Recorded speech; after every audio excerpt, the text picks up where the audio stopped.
of all, folks, before the official blank dangle, we have Mr. Gerry Griffin, who's going to give us a rendition of The Boxer. Gerry Griffin. I'm just a poor boy, the my story's seldom told. I have squandered my resistance for a pocket full of mumbles, such are promises. All lies and jest, still a man hears what he wants to hear and disregards the rest.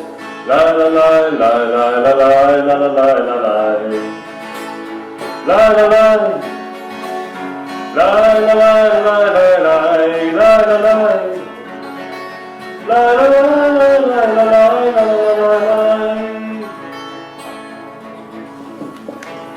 When I left my home and family, I was no more than a boy in the company of strangers, in the quiet of a railroad station, running scared. Laying low, seeking out the poorer quarters where the ragged people go, looking for the places only they would know. Lie,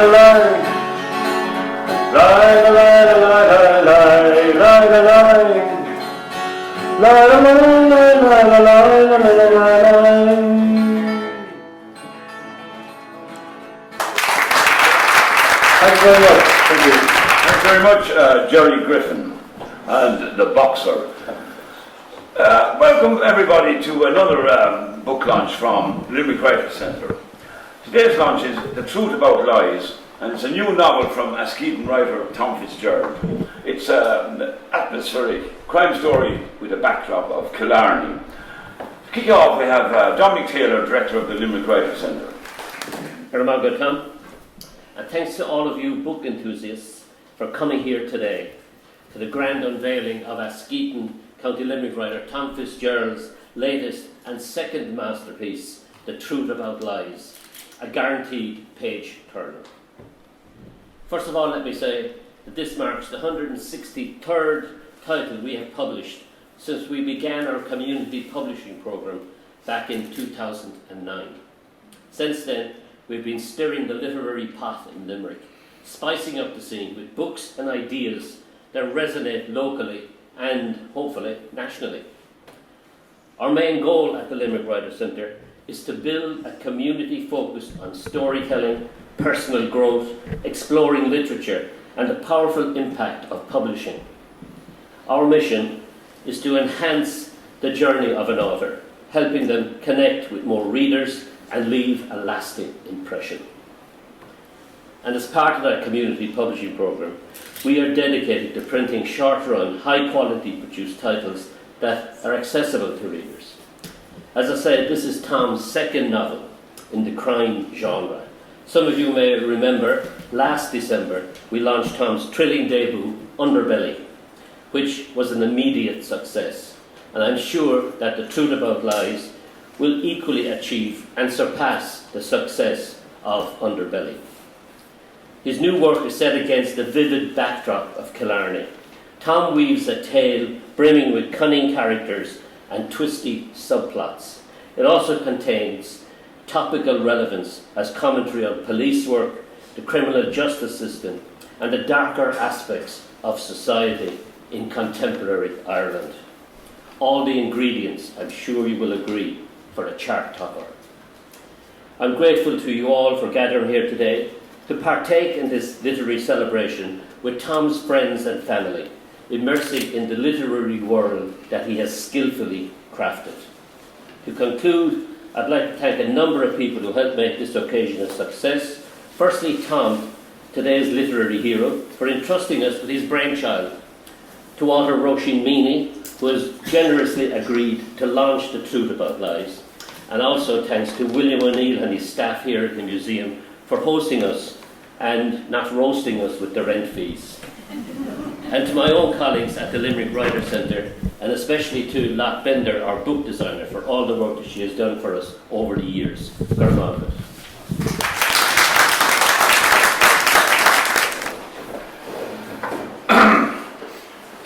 Roisin Meaney, originally from Listowel, County Kerry, we'll forgive her. is the author of 22 novels. Her most recent, A Winter to Remember, spent 5 weeks in the top 10 best-selling books in Ireland. And to launch the book, Tom's second, Roisin Meaney.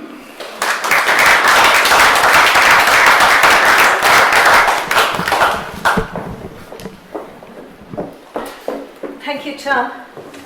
Thank you, Dominic. Thank you for all you do to further the writing scene in Limerick. It's a great man, Dominic. It's not very long, I promise.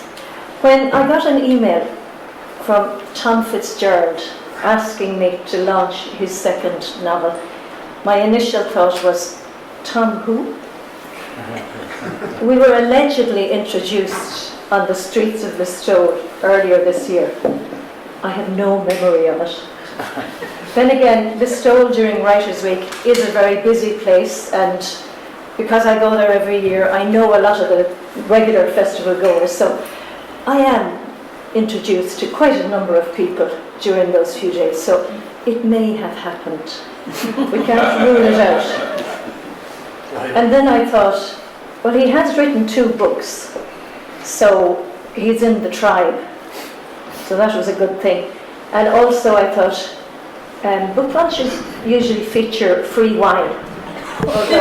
Oh yeah, it's there, good. And some of it is occasionally drinkable. So that was another good thing.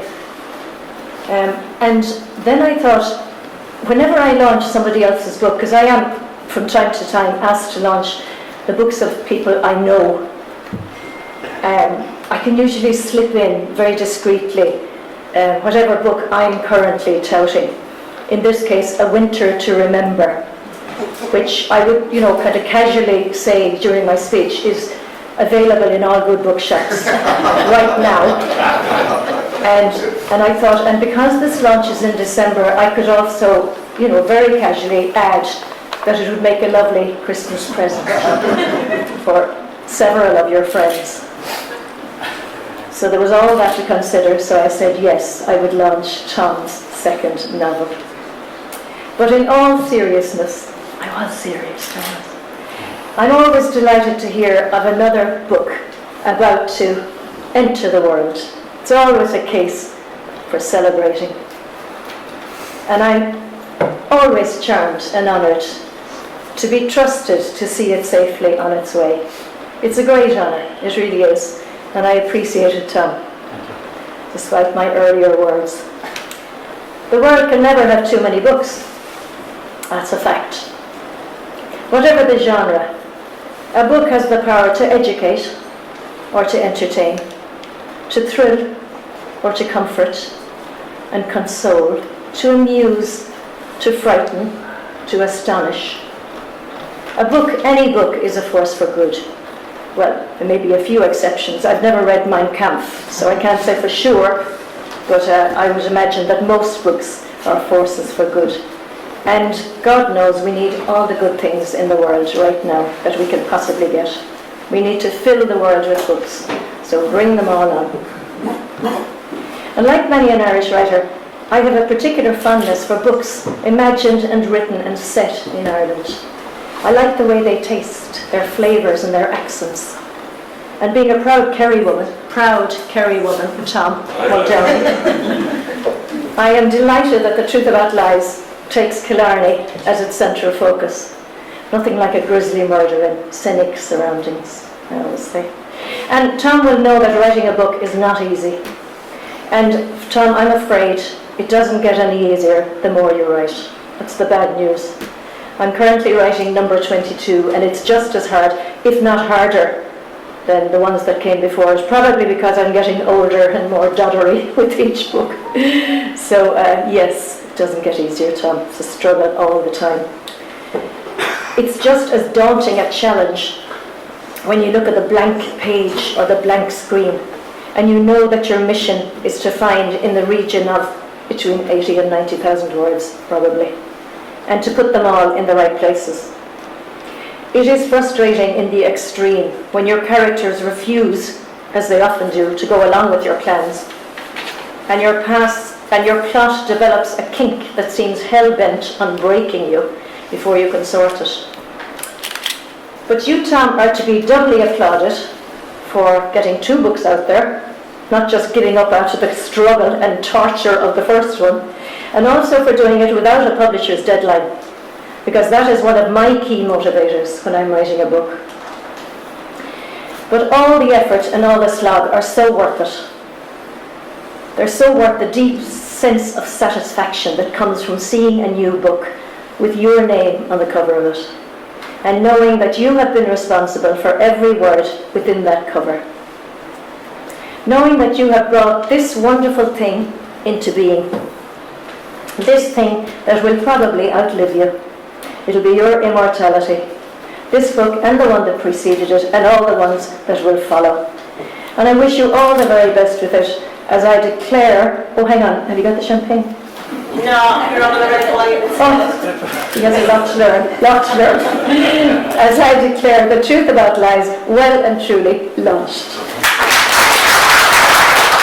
The incorrigible Roisin Meaney, who made a very oblique reference to those halcyon days of book launches when the exotic vintages of Blue Nun and Black Tower weighed us all low, or laid us all low. Anyway, let's not get knotted here. Ladies and gentlemen, the author, Mr. Tom Fitzgerald.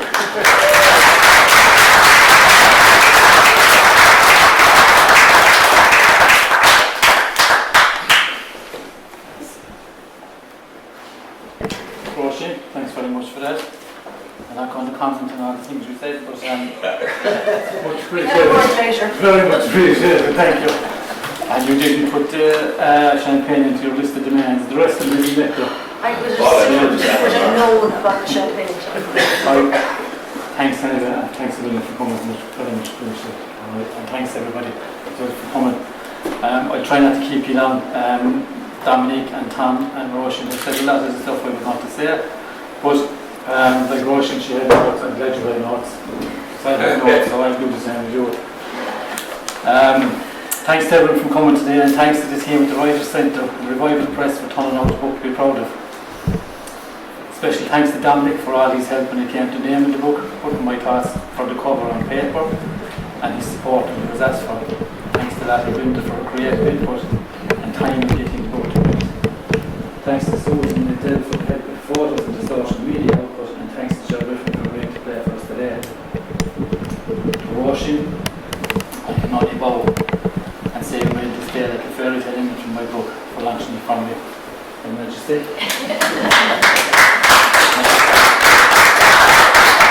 I want to say a huge thanks to Dara and Katie, my children. She couldn't be here for their encouragement to support you in the writing journey. It is really very much appreciated. Finally, a massive thank you to Dee for the proofreads before and after each time I edited the manuscript. About 7 or 8, I think. I'm saving the elastic notes she uses to mark pages with typos and misspellings in the hope one of my books becomes a bestseller. If it does, she can sell the tickets and cash it in her investment. Thanks, Dee. So now it's time to talk about the book, I suppose. At the launch of Unveiling, I mentioned I sent the first book I ever wrote, an allegory in Ireland at the time called Destined, to a well-known publisher in 2000. As I said before, I received a pleasant review from one of their readers who said I could certainly write and she loved my descriptive passages. She suggested she would love to see what I could do with humans rather than animals, and she would look forward to reading my work. All writers have a reason for writing their books, stories and poems, and when I was putting my thoughts on paper today, I realised that 23 years later, The Truth About Lies is my 2023 version of the allegory I wrote all those years ago.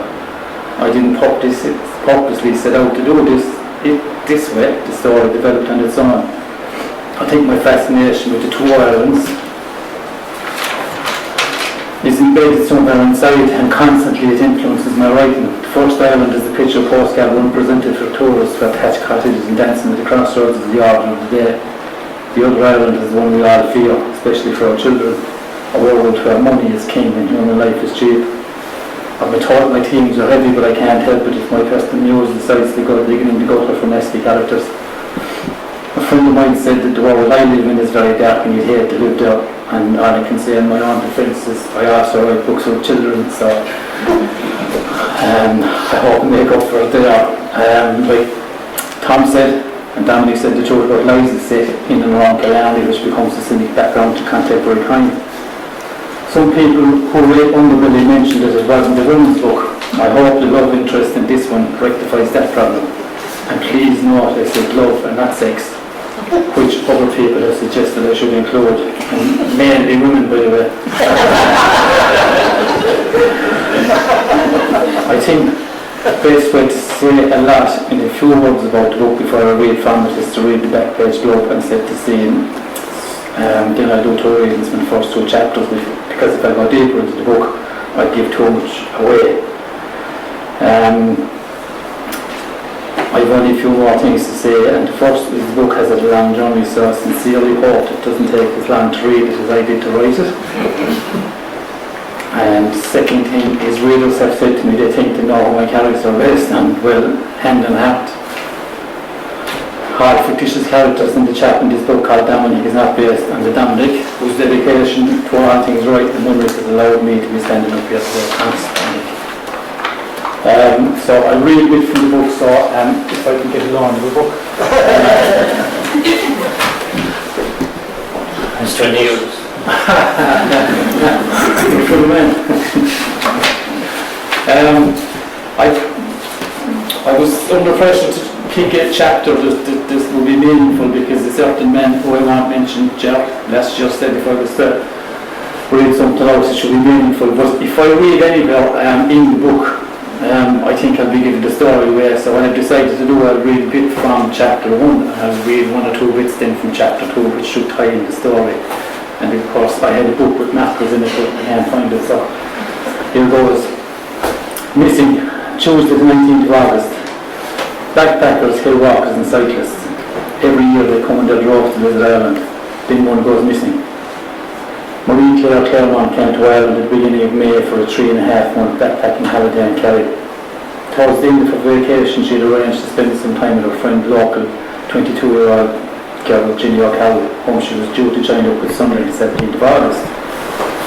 When the 23-year-old French law student failed to turn up, Ginny was disappointed and angry, considering they had agreed a last-minute change to their original plans only 2 days earlier. But Ginny wasn't unduly worried initially. Marie Claire was the kind of person who was prone to be late. On Tuesday at 7:30, after a restless night, no contact from Marie, Ginny went to the police station to raise her concerns. She was greeted at the front desk reception by dark-haired officer Jill Maloney.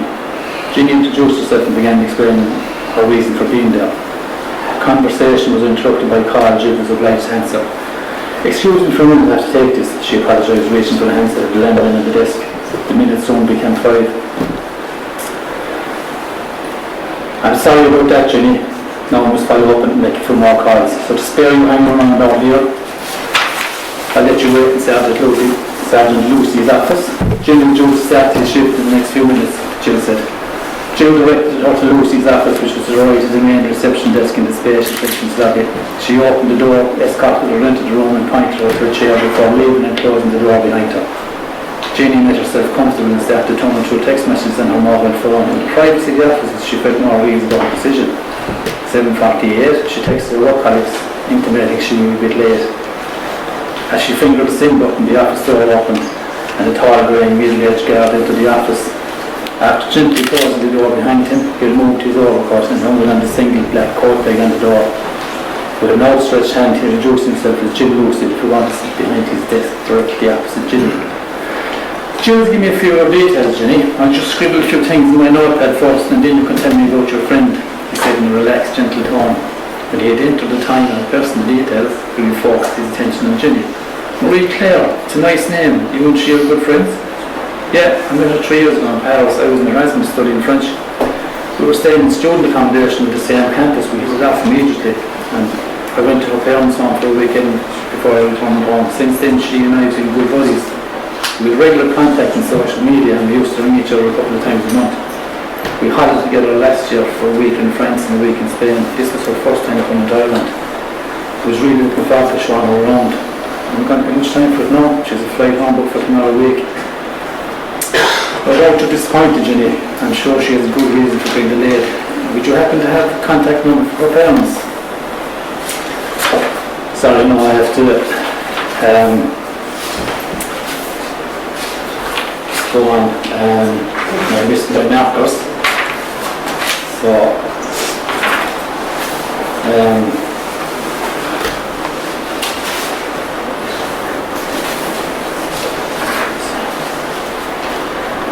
Lucy spoke. I'm making this one up now. Just to make up for the mistake. There's a protocol we follow in this type of issue, Jenny. I can report and really listen immediately, but I must be very cognizant of the fact our parents are completely unaware of the details of our current conversation. Before I declare Marie missing, they need to know first. I must be incredibly careful how I approach any initial inquiries into Marie's whereabouts. If slightest wind of suggestion of a missing girl gets outside these four walls, the press will be all over it. I don't have to tell you what will happen. France is only a tweet away. So what I want to do, Jenny asked. Well, like I said, if you had a number for her parents, it would be great. Despite his optimistic tone, Jenny couldn't help seeing the images the word missing and FLO evoked. She had read them so many times in countless seasons of the television murder series. She shifted uneasily in her seat. Her worst fears were being realised. Felt surreal. Stomach tightened like a rice. If she had eaten breakfast before leaving her apartment, she was stewed up. Her hands were trembling. She felt like she was caught up in a horrible nightmare. I have her number, she said.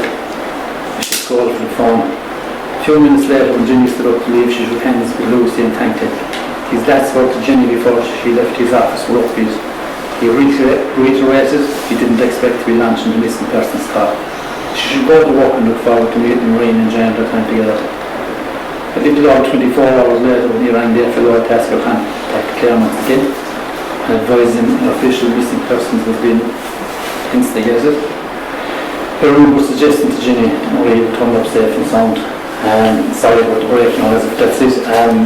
Like I say, if I read any more, I'd be giving too much away. So.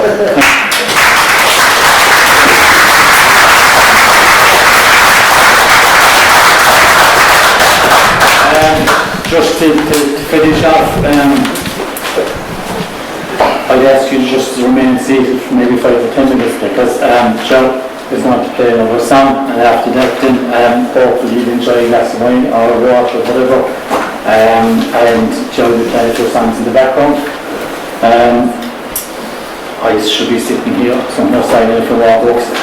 Thanks a million to everyone for coming. Here to support me and the family is very much appreciated. Thank you.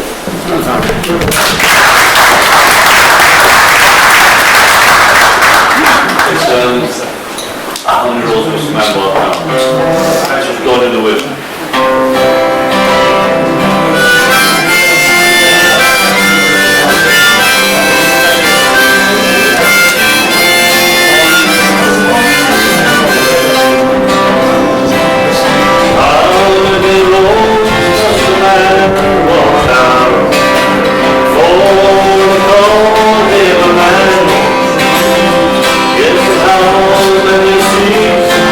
Why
sure Gerry will hear a little more from me, but first of all I want to thank everybody who was involved in this serious undertaking. And I realise there's more than one author in the house, and please, I beg you, and there's a publisher here as well, keep these misfortunes off the street. Keep them out of keep them away from tarpaulin and galvanites. Buy their books, please, and have a drink, and have a happy Christmas. Bye.